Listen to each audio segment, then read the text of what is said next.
right, everybody, buckle up because we are diving deep today, deep into this Kamala Harris interview on Fox News. Now, you might think, oh, another political interview, what's the big deal?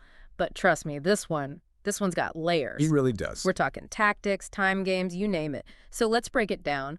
What makes this Fox News interview so different? Well, for starters, this was Harris's first time on Fox News since becoming the Democratic nominee. Big stage, right?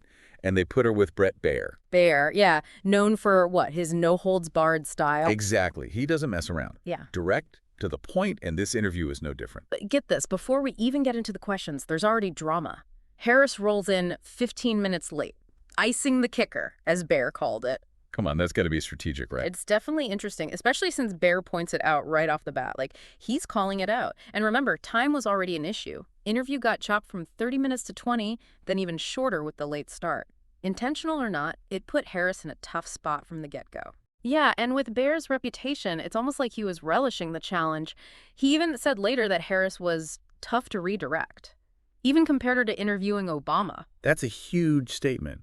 It almost feels like he went into the interview expecting a fight, ready to wrangle, interrupt, just to steer the conversation his way. Makes you think, was it about a neutral interview, or was it about putting Harris on the defensive? Exactly, and that whole control the narrative thing really stands out when you hear Baier's comment about Harris doing more interviews. Oh yeah, that one.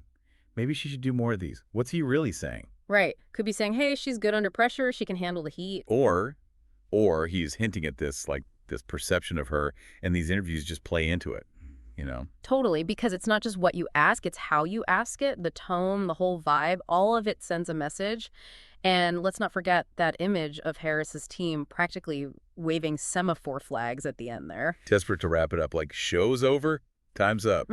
It's funny, but also speaks to how controlled these things are, you know? Every second matters. Totally agree. Every soundbite, every pause, it's all part of the game. So, okay, what's the takeaway here? What do we learn from this interview that seemed so simple on the surface? It's like a masterclass in how political interviews really work. They're rarely just about sharing information. They're about shaping narratives, controlling the message, knowing your audience. Right. And for us, the viewers, I mean, it makes you think about the role of media, right? Are we being informed here, or are we just getting our biases confirmed? Huge question. And something I think we all should keep in mind, especially as we see more and more of these high-profile interviews. Absolutely. It's on us to stay sharp and look deeper. Thanks for breaking it down with me today. Anytime. This was fun. Until next time, everyone, keep thinking critically out there.